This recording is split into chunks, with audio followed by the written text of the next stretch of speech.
Oh no, you can see the black on my bird. I'm not ready to do this video today, but you're like, let's do it right now in the raw because we've had a kind of a tough weekend for us. I'm waiting for her to deck me, really.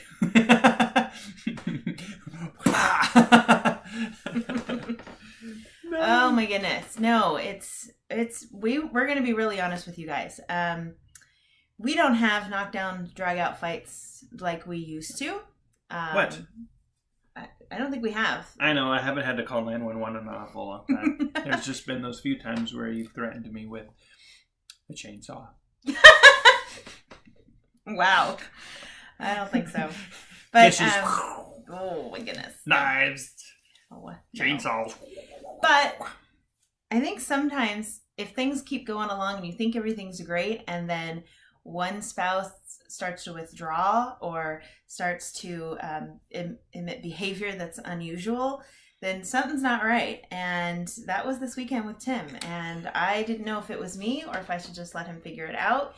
But we talk about doing the opposite. So I always try to do the opposite rather than get annoyed, drag it out of him, have an argument, have a fight, blah, blah, blah. I just was like, okay, well, if you're not going to tell me what's wrong, if you're not going to tell me what's wrong, I can't help you. So I'm just going to go like there's no big deal. And of course, this morning that I'm like, okay, I'm done. 2 days of this, I can't take it. It's not about the bird. Oh, am I supposed to say something constructive here? But all right. We're going to talk about triggering and fighting, and it's not a fun topic just because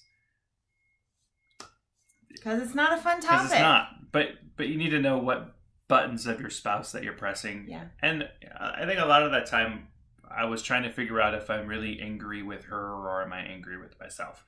Am I frustrated with her or am I frustrated with myself? Mm-hmm. And then it just ended up being a combination of a couple of things. So I was frustrated with myself and I was frustrated with her. But more than likely, a lot of the times I don't get frustrated with her because she's beautiful. I don't get frustrated with her. I get frustrated that she doesn't understand what I'm trying to communicate. So then I try and communicate it differently and I keep trying to communicate differently and nothing changes. Yeah. And that's more the frustration. So you need to know a little bit about me, and that's how that I look at issues between us. I am either not communicating correctly or I'm not communicating in a way that she can understand it, which then builds frustration. Doesn't rebuild resentment. It's just I'm frustrated that she doesn't understand where I'm coming from, and I don't know really how to communicate exactly where I'm coming from. Welcome to life. Yeah. With you. I just sounded completely stoned there, but I'm not.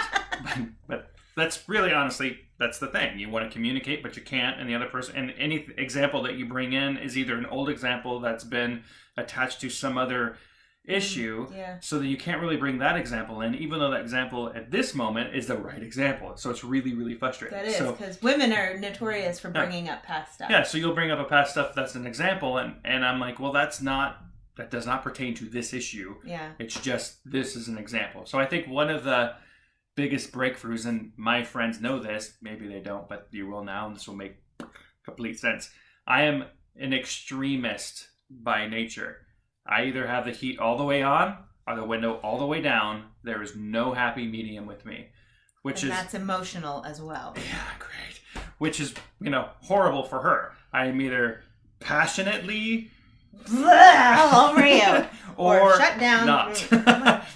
There's what the heck? No in between for Tammy. No in between for Tammy. I was abused as a child, and this is how I work. Anyways, so that's the whole entire thing with me. And you have to, like I said, you have to know yourself. Yeah. You have to know your spouse, especially we talked about hacking your spouse. You have to know your spouse in depthly to hack. And so one of the things with Tammy, and I'm trying to help her to hack me, and she's doing a good job, is that you have to try and hack your spouse by going to where the firewall is the least protected. And so the firewall for me is sex. So I said, look, the easiest way to hack me is to go through sex because that's what I like. And then you can start to understand me because then I let you in at that moment.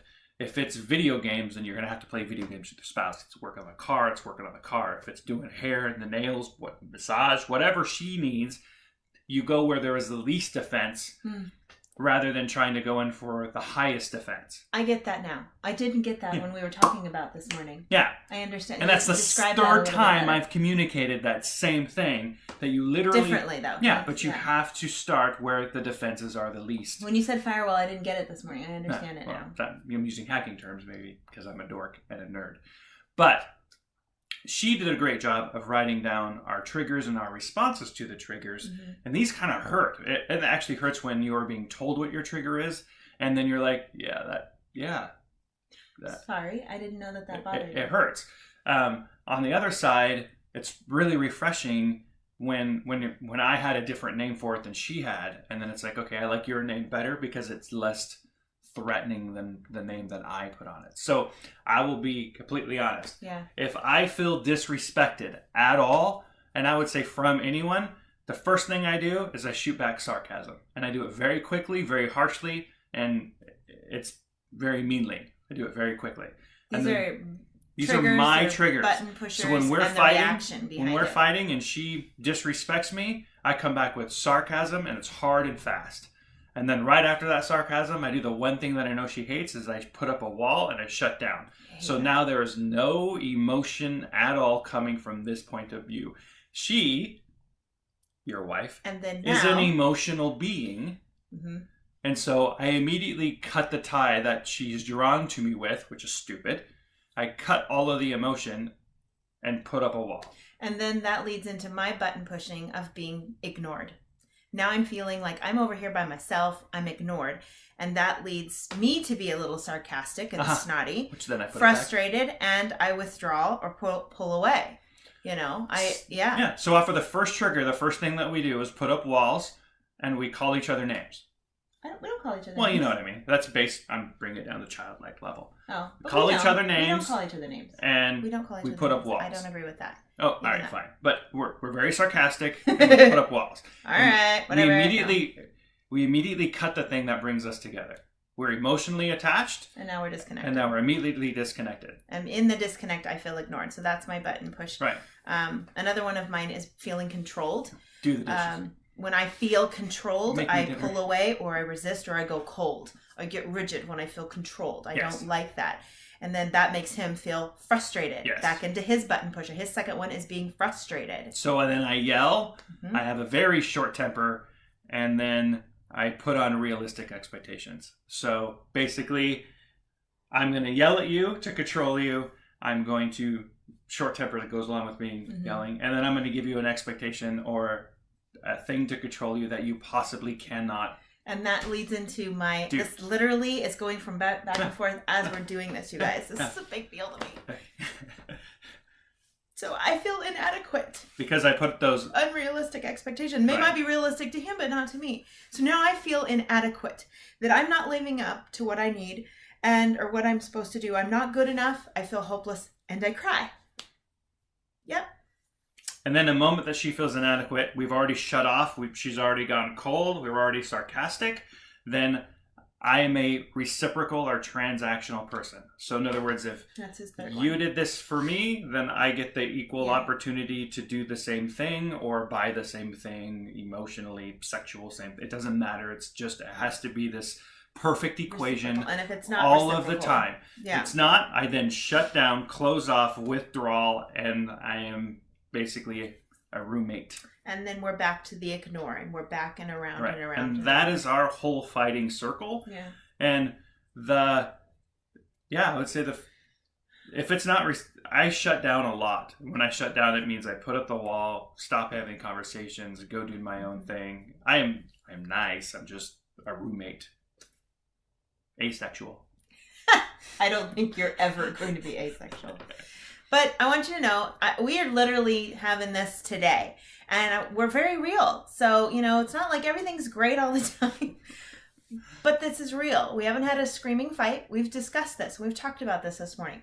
And now we need to come back together and reconnect and reset, as we've talked about. However that is. Yeah. Are we good? Are we good? And I shut down stupidly. Was that Friday or Saturday night? She was making dinner and I just walked out the door and I'm like, have dinner on your own. And then I went for a 5-mile walk. What idiot at night goes in for a 5-mile walk wearing black clothes? Oh, babe. And then, God was protecting you. right. And then during that whole entire walk, she's trying to heal the argument and don't have an argument over text. And then I understand that she was also worried to make sure that I was alive. So make sure that you could find your friends, and so that you could geolocate one another. Just to, oh, he's still moving. He's not dead, but he's walking pretty fast, so he's still angry. But our life is a good exercise so that you can know these things, figure out what your triggers and your responses are, and understand that when you're in an argument, that you're just doing this whole circle of nonsense. And that's why you get a circle in your tummy, because you're like, oh, my stomach hurts, I'm upset, this is the whole thing. This is us every single time that we argue. I do a lot of shutting down and running away. She does a lot of crying and punching. But I do not punch him. I have bruises on my body you can't see. Good grief. Just ask the bird. Hey, so there's your homework. Come up with the 2, 3, 4 triggers. What are your button pushers? And then the response to it. What is it? Is it feeling, rejected? Is it feeling controlled? What are those? And then what's the response? And do you see this circle, this cycle of the two of you, and how you can break out of that? I think just knowing's half the battle. Just knowing it, you'll know how to break out of it. Yeah, wow, Tim's frustrated, right? He's disrespected. He's immediately shutting down. Boom. I know that. What can I do this? So then how am I going to respond differently than what I've normally responded? And that's the whole do the opposite bit. Yes. So if Tammy feels inadequate and starts feeling hopelessness, and I know that, then I can go, wait, you're completely adequate. This is my deal, not your deal. And that should help break the cycle somewhere. If you want it to be broken, and that's the major thing. Yeah. It's only going to stop if you really want it to. Yes. If you like it and you like to hold on to it and you be the victim. and you like to circle around and be the victim all of the time, then you're never going to let it go. Yeah. So stop being the victim, stop being the aggressor, understand what you're doing to trigger your partner, and argue from their point of view rather than your own. It's good. Argue for a win-win for both. Yeah. Or just from your partner's point of view. Because if you're arguing from her point of view and she's arguing from your point of view, then guess what? You'll see each other's point of view. You don't need a gun. What movie is that from? All right. Go on a date. If you haven't gone on a date, go to Get Date Box. Type in Have a Marriage 50 for 50% off of your first date. They do dates out and dates in. So if you're in a location where you can get out, I think we need a date. Then go out. If you need a date in, then go in. Date Box. All right. Or you've gone on longer. Right. So I love you and I'm sorry. And you should be. I don't know what's wrong with you. All right. Be good to one another. Figure each other out. That's what makes your marriage happy, and that's what gives you passion. And there's, always make up sex. Right. And speaking of that, see you.